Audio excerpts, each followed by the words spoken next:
2346. Muy buenos días, señor presidente, igualmente a todos los señores congresistas. El proyecto de ley 2346/2017 que establece el derecho de las personas naturales a la devolución automática de los pagos en exceso o que califican como indebidos. Señor presidente, la propuesta tiene por objeto que los contribuyentes, o sea, las personas naturales que perciban rentas de cuarta y quinta categoría, tengan derecho a la devolución de oficios de los impuestos pagados o retenidos en excesos o que califiquen como indebidos. La devolución se deberá efectuar en un plazo no mayor a los 30 días. Cabe precisar que es un derecho del contribuyente que la SUNAT le devuelva automáticamente o de oficio los pagos en exceso o indebidos por las rentas de trabajo, debido a que la SUNAT sabe cuánto se ha pagado de más durante el año. Actualmente, la ley del impuesto a la renta no permite la devolución automática de los pagos indebidos o en exceso que pudieran haber realizado los señores contribuyentes, los cuales, para efecto de obtener la devolución a que tienen derecho, deben presentar ante la SUNAT la solicitud respectiva conjuntamente con la declaración anual del impuesto a la renta. Sin embargo, a partir del ejercicio del año 2017, se ha previsto que las personas naturales perceptoras de rentas de cuarta y quinta categoría puedan deducir determinados gastos tales como intereses de créditos hipotecarios por primera vivienda, pagos por arrendamientos, pagos por servicios médicos y odontológicos, entre otros, hasta 3 UIT, lo que significa hasta 12.150 soles. Como tales deducciones recién se determinan al final del año, las retenciones que se hubieran efectuado mensualmente a las personas naturales por las rentas de cuarta y quinta categoría durante el año excederán el monto del impuesto a la renta que finalmente les corresponda, lo cual originaría el derecho a la respectiva devolución. Dado que las personas naturales que tendrían derecho a esta devolución serían bastante numerosas, a fin de agilizar el trámite correspondiente y dar las facilidades a los señores contribuyentes, es necesario reemplazar el mecanismo actual de devolución, que es parte de una solicitud, por uno de devolución automática que permita que la Administración establezca el monto a devolver en base a la información con la que cuente. Adicionalmente, se propone exceptuar a estos señores contribuyentes de la obligación de presentar las respectivas declaraciones juradas. En consecuencia, se modifica el literal B del artículo 92 del Código Tributario y el artículo 79 del texto único ordenado de la Ley del Impuesto a la Renta. Se estima que la propuesta beneficiaría a cerca de 180.000 contribuyentes. Los beneficios netos de la propuesta son los siguientes. 1. Reducir costos administrativos para la devolución del impuesto a las personas naturales, mayor eficiencia en la administración tributaria. 2. No hay un costo fiscal por la medida, por el contrario, ahorra tiempo y costos. 3. Promover la formalización de la economía al incentivar la presentación de boletas y facturas por servicios. Con esto ampliaríamos la base tributaria. 4.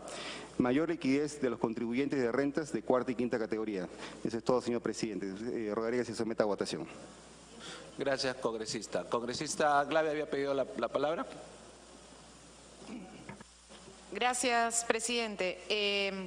Dos cosas, una de forma, y es que, claro, no está el presidente de la Comisión de Economía, pero entiendo que este proyecto se entregó el 29 de enero y sinceramente hubiera sido bueno que el presidente de la Comisión de Economía citara una sesión extraordinaria. Hemos tenido otros presidentes, la presidenta de Constitución, por ejemplo, que ha citado a sesiones extraordinarias para ver algunos temas. Entonces, en este caso, dado que vamos a hablar de un tema de devolución de impuestos y pues tiene que ver con recaudación y tiene que ver con temas delicados, la verdad es que hubiera sido muy bueno que tuviéramos una sesión de la Comisión y en esa sesión pudiésemos tener debates para precisar o corregir a veces algunos temas que son importantes. Y en este caso, en fin, no se ha hecho. Es un tema que entendemos nosotros del Nuevo Perú importante porque, claro, estamos a punto de vencer el plazo para las declaraciones juradas y empieza precisamente el tema de las devoluciones y por eso es importante verlo ahora. Pero sí hubiera sido bueno, presidente, que existiera una sesión de la Comisión para poder discutir el tema y tener un dictamen, no solamente un proyecto exonerado. Esa sería una buena práctica en general, presidente, en lugar de seguir trayendo textos que vienen directamente del autor. La segunda cosa es el artículo 5, presidente. El artículo 5, en el numeral 5.9, que tiene que ver con la devolución y cuáles son los plazos de la devolución. Entiendo, presidente, que los señores de SUNAT están planteando que se pueda decir claramente que los plazos para la devolución corran de manera diferente entre quienes son de quinta categoría y quienes son de cuarta categoría. En el caso de quinta categoría podría ser, como se está planteando, desde febrero, porque SUNAT tiene toda la información directa de los empleadores. Pero en el caso de cuarta categoría, presidente, que son las personas que sí tienen que entregar formalmente la declaración jurada, tendría que ser a partir de abril, para que pueda vencer el plazo de la entrega al día siguiente hábil después de del vencimiento de la entrega de la declaración jurada. Entiendo que los señores de SUNAT, a través del Ministerio de Economía, han entregado esas observaciones también. Entonces, si pudiéramos hacer esa modificación en ese numeral en particular, ayudaría para no tener problemas con los plazos, que muchas veces son problemas para la aplicación de este tipo de mecanismos. Gracias, presidente. Gracias, congresista. Y de acuerdo con la primera parte del comentario, entiendo que este es un tema importante de evolución para las personas naturales, por eso lo hemos pasado, pero sí creo que, me imagino que como han estado viéndolo, el decreto de urgencia, no congresista, vicepresidente me pide una interrupción, perdón, una aclaración y ahí le doy al congresista Violeta. Sí, señor presidente. En realidad hubiera sido lo mejor que se haga con una sesión extraordinaria de Comisión de Economía, pero a veces por la premura del tiempo y sobre todo por los plazos. Si no lo aprobamos al 31 de marzo, necesariamente esto no se va a poder aplicar este año. Todas las observaciones que ha hecho hoy en día la congresista Glave se ha considerado, porque también es un texto consensuado con el Ministerio de Economía y con la misma SUNAT. Por lo tanto, hay modificatorias al texto del proyecto original que ha sido enviado, ¿no? No hay ningún inconveniente, se han acogido todas las observaciones y yo creo que es algo que va a beneficiar directamente cerca de 18.000 peruanos, ¿no? Gracias, 180.000. Congresista Violeta. Sí, presidente, solamente efectivamente para precisar la última cifra, esto beneficia a 180.000 contribuyentes, tiene que ver con una política fiscal de favorecer a las personas naturales. Normalmente en los parlamentos y en los estados estamos acostumbrados a dar una serie de beneficios para personas jurídicas, empresas. Esto está específicamente cuarta y quinta categoría, personas naturales, profesionales, entre otros. En segundo lugar, este es un texto que se ha consensuado ya entre el equipo técnico, quienes han planteado la propuesta, y tiene una opinión favorable de la SUNAT, ¿no? En consecuencia, es un tema que podría prosperar perfectamente. No quisiera entrar en mayores detalles, solamente precisar que sí, en relación al tema de los tiempos, efectivamente la idea es que antes de marzo, que es según el calendario fiscal, cuando podría aplicarse esto, podamos tener una ley vigente. Pedía una interrupción. Ok, le doy la primera interrupción a la congresista Glave y congresista Segura. Okay, perfecto, congresista Glave. Muchas gracias, presidente. Muchas gracias, congresista Violeta. ¿Podríamos incluir una disposición complementaria donde se señale, tratándose de los ejercicios gravables 2017 y 2018, la devolución de oficio que se refiere en el párrafo 5.7 del artículo 5 se efectuarán a partir del 1 de abril del 2018 y 2019 respectivamente dentro del plazo previsto en el artículo 7? De esa manera tenemos claro que los de cuarta categoría pueden entrar a partir del 1 de abril. Gracias. La segunda interrupción, congresista Segura. Gracias, congresista Gilbert. Pero además de todo lo que se ha mencionado, se ha aclarado, presidente, de que ya se han levantado las observaciones ante la SUNAT, pero además la economía del país y la recaudación de la SUNAT no se debe hacer de excesos. O sea, acá se está devolviendo los excesos. No se está en ningún momento afectando a la economía del país ni la recaudación de la SUNAT. Gracias, presidente. Gracias, congresista. Congresista del Castillo. En principio, señor presidente, yo creo que nadie puede estar en contra de que devuelvan lo que han cobrado de más, ¿no? Me parece bien. ¿Cuál es el problema? El problema es que acabamos de recibirlo. Entonces, ¿cómo con responsabilidad uno vota un tema tan interesante con una lectura, ¿no? Yo creo que por lo menos, si se quiere dispensar la comisión, hubieran podido dar una copia a los que integramos la comisión para reflexionar, para pensar una cosa básica, porque si no, sentamos, señor presidente, un precedente, ¿no? Hay leyes FAS que tienen que salir, ¿no? Y otras que pueden esperar. Entonces, yo no tengo, por lo que he leído, no tengo un argumento en contra. Mi argumento es de forma, ¿no? O sea, creo que tenemos que respetar ciertas formas básicas Y por último, tengo entendido que esto no tiene que tener un plazo, si no se aprueba hoy día muere el asunto, ¿no? Yo creo que esto es... ¿ah? ¿Cuál sería el problema? No sé, alguien me lo explique. Si una interrupción me pide el señor Alcalá. A ver, le vamos a dar la palabra al vicepresidente. Gracias, ¿puede esclarecerme ese punto? ¿Cómo no? Congresista Alcalá. Bueno, gracias al congresista del Castillo que nos da la respectiva interrupción. Señor presidente, este es un texto que ha sido bastante consensuado, se ha visto a los técnicos necesariamente porque es un trabajo netamente técnico, lo cual aquí voy a hacer llegar a la mesa para que se pueda repartir ya el texto sustitutorio con el cual está escogiendo todas las observaciones, incluidas también la de la congresista Clave. Gracias. ¿Y el plazo? ¿Por qué ese plazo? El plazo se da necesariamente porque ya comienzan las declaraciones y termina de declarar, y si ya no se aprueba este proyecto de ley, necesariamente tendría que entrar en vigencia el siguiente año, no este año, y este año ya en forma automática ya se le puede, digamos, estar devolviendo a los de cuarta categoría, que se vence el mes de febrero y en el mes de marzo recién a los de quinta categoría, que sería abril, ¿no? Gracias, congresista. ¿Puede continuar? Por lo menos entonces hagamos pues un cuarto intermedio, presidente, ¿no es cierto? Y lo conversamos ahora mismo y de repente al final de la sesión lo votamos, con por lo menos los que pertenecemos a economía, señor presidente, si le parece.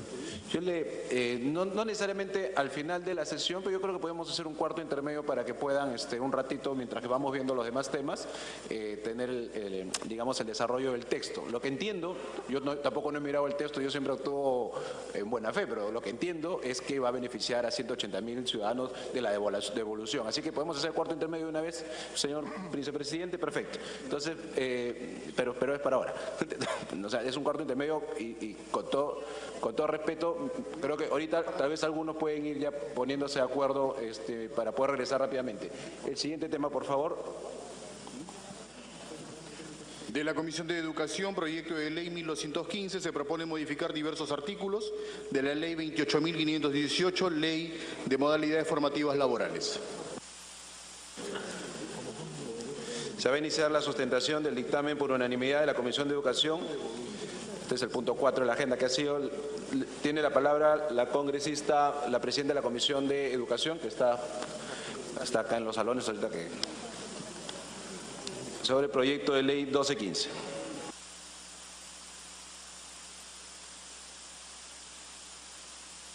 Moratoria. Modalidades formativas, ¿no?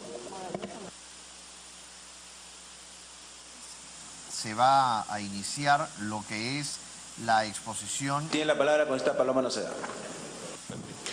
Señor presidente, en la 23ª sesión ordinaria de la Comisión de Educación, Juventud y Deporte, realizada el día 19 de junio de 2017, se aprobó por unanimidad el dictamen recaído en el proyecto de ley presentado por el Grupo Parlamentario Fuerza Popular, mediante el cual se propone la modificación de la Ley 28.518, Ley de Modalidades Formativas Laborales.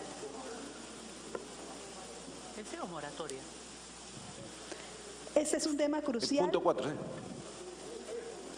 Este es un tema crucial para mejorar la calidad de la oferta formativa de las entidades que se dedican a impartir educación técnica, por lo que resulta importante conocer un poco de lo que acontece en este ámbito y que da lugar a propuestas como la que hoy traemos con el presente dictamen. Perdón un ratito, solamente a los señores congresistas que están, y les agradezco que se pongan de acuerdo, un poquito de silencio o en una sala continua, por favor. ¿Puede continuar, congresista? No se da.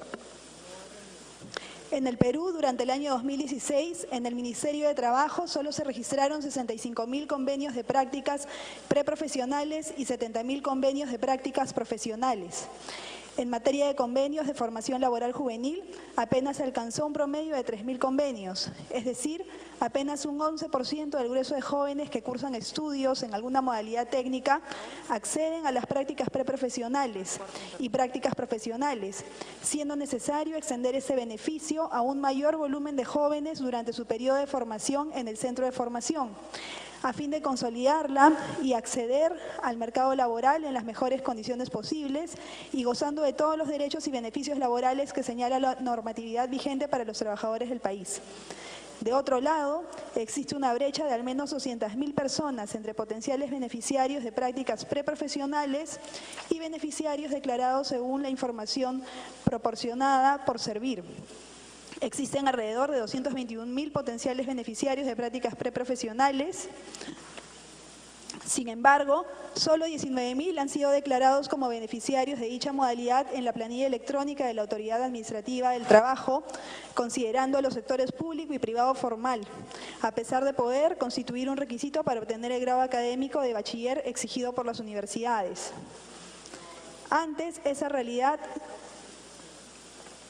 Ante el crecimiento de nuestra economía, hace necesario mejorar la cobertura de las prácticas y adiestramiento, fortalecer las capacidades y destrezas de nuestros futuros técnicos. Por ello, es necesario introducir mejoras en el proceso de aprendizaje de quienes saldrán al mercado laboral a ofrecer sus servicios en un ambiente cada día más competitivo y que requiere conectar la oferta formativa con la demanda existente en dicho mercado. En ese sentido, priorizar las experiencias formativas en situaciones reales de trabajo nos parece un paso acertado y necesario para mejorar el proceso de aprendizaje de nuestros futuros técnicos y profesionales. Señor presidente, en virtud de lo expuesto, la Comisión de Educación, Juventud y Deporte aprobó un texto sustitutorio mediante el cual propone ampliar los tipos de modalidades formativas contenidas en la Ley 28.518, agregando a las modalidades vigentes una nueva figura denominada experiencias formativas en situaciones reales de trabajo. Muchas gracias. Muchas gracias, congresista. No sé, si alguien quiere hacer uso de la palabra, congresista Barca. Gracias, presidente. Definitivamente hay que avanzar en lo que significa estimular la formación técnica en nuestro país. No es posible que, teniendo una brecha tan grande entre profesionales universitarios y profesionales técnicos y teniendo una demanda tan grande en nuestro país por cubrir la oferta en educación técnica que nos permita tener técnicos competitivos y la poca inversión e interés que ha tenido el Estado en promover esta, no podamos aprovechar la formación en situaciones reales de trabajo. Este proyecto de ley lo que busca es que quienes se forman en educación técnica puedan aprovechar la infraestructura existente que los va a albergar luego en una situación laboral y permite que en un máximo de 4 horas diarias o un máximo de 20 horas semanales los estudiantes de educación técnica puedan formarse en la práctica, es decir, en aquello que efectivamente van a hacer. Si ellos van a hacer riego, si ellos van a hacer soldaduras, si ellos van a hacer mecánica automotriz, puedan aprender directamente en aquello que van a terminar haciendo. Por lo tanto, presidente, este texto sustitutorio, que tiene además aprobación por unanimidad en la comisión, pensamos que es un paso adelante en lo que significa cerrar la brecha entre el mercado productivo y el mercado educativo, permitiendo que formemos técnicos de calidad que el Perú necesita y necesita muchísimo. Gracias, presidente. Gracias a usted, con el Cheput. Gracias, presidente. Este es un buen proyecto, señor presidente, lo digo en mi condición de ex ministro de Trabajo. El Perú tenía un gran déficit en términos técnicos en lo que se refiere a la provisión de capital humano. En estos momentos gran parte del sustento de la competitividad, de la propia productividad, se da sobre la base del personal técnico. Y desde el momento que este proyecto va a permitir que personas de diversos institutos puedan participar activamente en jornadas reales, trabajando en aquello en lo cual, una vez culminado su proceso de estudios, van a poder desempeñarse, es una cuestión muy positiva. Como también lo es el hecho de que exista ya en el artículo 45 una remuneración adecuada. Ha sido aprobado por unanimidad y es un buen proyecto, señor presidente, que merece el apoyo de todos nosotros. Congresista Montenegro. Gracias, señor presidente. Desde Alianza para el Progreso, para sumarnos a este importante proyecto, si bien las leyes contemplan que las diferentes carreras universitarias, tanto en universidades públicas y como privadas, han hecho espacios y procesos especiales para las prácticas preprofesionales y profesionales, ha faltado mucho trabajo en el orden de institutos tecnológicos. En ese contexto, en la región La Libertad tenemos una muy buena experiencia en TEPSUB. TEPSUB motiva desde los alumnos de secundaria a los primeros puestos a estudiar carreras técnicas.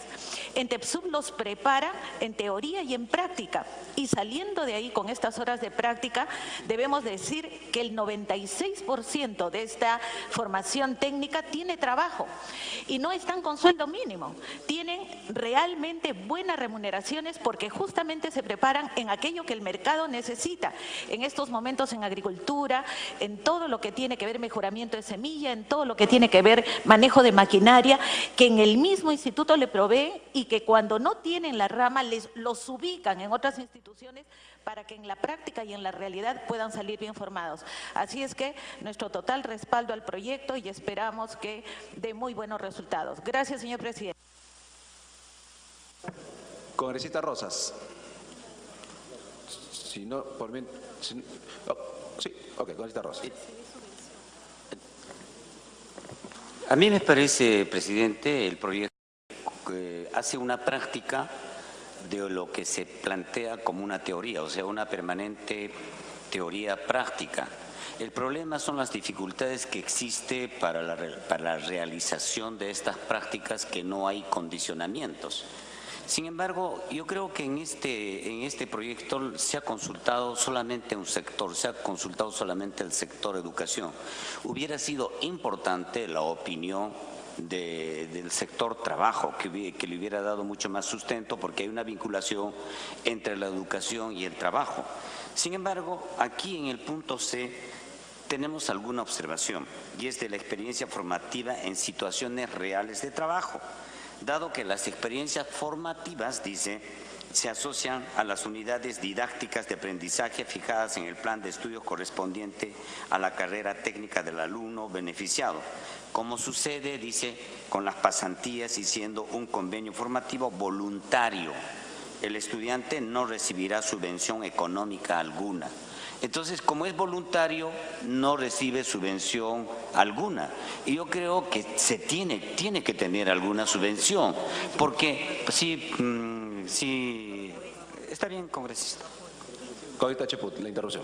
Simplemente para señalarle al congresista Wilber Rosas que eso se estila. Cuando es voluntario, a veces uno busca el espacio adecuado para poder ejercer la práctica profesional y de mutuo acuerdo se conviene que no haya una remuneración, porque el sentido de la remuneración no es estrictamente monetario, también es la experiencia que uno gana al desempeñar una determinada labor.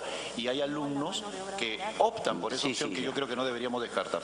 Gracias. Sí. Puede continuar con esta Rosas. Sí, lo planteaba esto desde mi experiencia. Yo fui alcalde y cuando alcalde recibía cantidad de estudiantes, especialmente en la cuestión que es maquinaria. Y usted sabe, congresista Cheput, que esta situación los pone en situaciones de riesgos, lo pone en situaciones también de salud y esa situación hace de que tenga alguna relación de carácter laboral, a pesar de la aceptación de que es un aspecto de carácter voluntario. A mí me ha pasado alguna situación en que estando ahí, uno de los estudiantes que estaba participando nada menos que en estas prácticas que no eran no remuneradas, sufrió un accidente. Entonces uno se pone en situaciones de este tipo y me parece que hubiera sido bueno la opinión del Ministerio de Trabajo. Gracias, presidente. Muchas gracias. Congresista Quintanilla. Señor presidente, en la misma línea, señor presidente, digamos, cuando uno ve el artículo 45, el inciso C, en la página 13, para los que están siguiendo el debate del dictamen, en la parte final se dice, siendo un convenio formativo voluntario, el estudiante no recibirá subvención económica alguna. Y en el inciso, en la parte introductoria del artículo 45 dice, la subvención económica mensual no puede ser inferior a una remuneración mínima. Yo creo que debíamos suprimir este inciso C y dejarlo, digamos, como está el artículo 45, para que ciertamente, digamos, pueda permitirse estas prácticas con un límite de remuneración proporcional al sueldo mínimo. Si es 20 horas, revisarán, digamos, la parte alícuota correspondiente. Porque si dejamos, digamos, abierta, estamos hablando de una especie de... estamos formalizando el trabajo gratuito. Prácticamente sería un trabajo, digamos, sin remuneración, casi equivalente, digamos, a una relación de tipo esclavista. salvo, digamos, que nosotros en lugar del C pongamos un límite de esta prestación gratuita, que podría ser, digamos, 3 meses, 2 meses, no sé, el tiempo necesario para que ellos acrediten, digamos, las prácticas profesionales o laborales que correspondan. Pero dejarlo abierto así, señor presidente, nos parece demasiado problemático.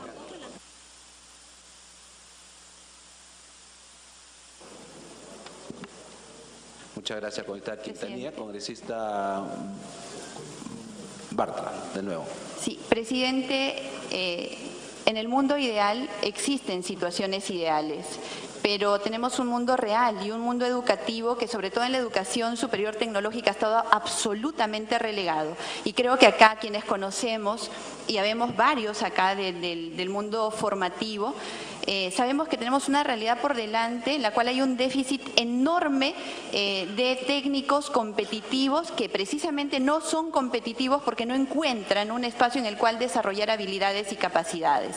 Los institutos del Estado, presidente, en su totalidad, porque si bien es cierto la congresista Montenegro ha puesto un muy buen ejemplo, el ejemplo de TecSoup, que tiene altísima empleabilidad, pero es un instituto privado. Los institutos del Estado trabajan con maquinaria de la década del 60. Si acá hay maestros de educación universitaria que conocen la realidad, saben que estamos diciendo la verdad. Y no hay, por el momento, ni presupuesto ni interés en invertir. Los chicos que, por ejemplo, estudian mecánica de producción, practican contornos de 1960. Trabajan, si se forman en soldadura, con equipos de soldadura de 1970, si es que acaso tienen. En ese sentido, este proyecto está orientado no al trabajo, sino a la formación académica, la formación profesional. Y precisamente por eso se han puesto los candados en el tiempo y por eso también existe el candado de que está absolutamente articulado al plan de estudios. Ellos van a desarrollar capacidades en situación real de trabajo, pero articuladas al plan de estudios y además con un límite de tiempo que impide que, como se puede suponer, se pueda prestar al abuso. Sí, termino y con todo gusto les doy el tiempo. Sí. Esto llena un vacío que está orientado a formar al futuro técnico y ojalá futuro trabajador en una situación que le permita desarrollar habilidades y competencias, que impida el abuso y que sea además articulado al plan de estudios. Gracias, presidente. Me han pedido interrupción los colegas de Rosas y Quintanilla. Perdón. No era interrupción. La interrupción la ha dado. Ya. Ok, congresista Rosas. Presidente, no estamos en contra, sino más bien estamos de que se aclare. Y la aclaración es que esta buena propuesta tenga también efectos realmente positivos, en el sentido de que haya una supervisión de este trabajo, porque de lo contrario siempre ocurren accidentes de trabajo, por muy voluntario que sea el trabajo, y si existe una situación de esta, permite también las responsabilidades de quien lo acoja, porque con los peligros que hay, nadie los quiere acoger, y lo que queremos es que los organismos del Estado, los privados, tengan la posibilidad no solamente de brindar su infraestructura moderna o posiblemente moderna, ¿no es cierto?, que les permita hacer prácticas de mejor forma. Entonces, yo creo que sería importante adecuar eso o aclarar que hay una situación de supervisión en estos trabajos que se da a cada uno de estos practicantes. Gracias. ¿Culminó? Sí, culminó. Ok, congresista Quintanilla. Señor presidente, yo estoy de acuerdo con la congresista Rosa Bartra cuando dice que hay un límite de tiempo, es en la jornada diaria, no puede ser de 8 horas ni 48 semanales.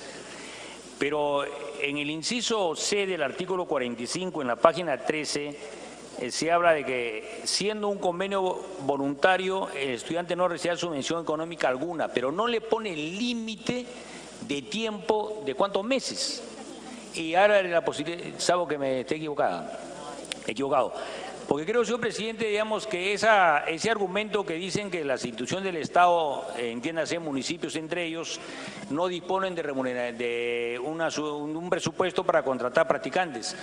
señor presidente, que sea una norma que los municipios y entidades del Estado tengan un presupuesto para contratar practicantes. Y ahí redondeamos desde el Estado la posibilidad de que hagan prácticas realmente remuneradas y además que tengan el derecho, digamos, de seguro médico ante cualquier eventualidad de un accidente, de una enfermedad que puedan sufrir durante el transcurso. Con esa observación, presidente, corrigiendo el artículo C, estableciendo que deben tener una remuneración no menor al sueldo mínimo vital en condiciones alícuotas y en segundo lugar tendrán derecho a un seguro social, sería mucho más conveniente y mucho más humano, señor presidente. Gracias. Muchas gracias. Lo que hay que ver es esa iniciativa de gasto, pero me pidió la palabra la congresista Glave, finalmente. Sí, presidente. La verdad, la preocupación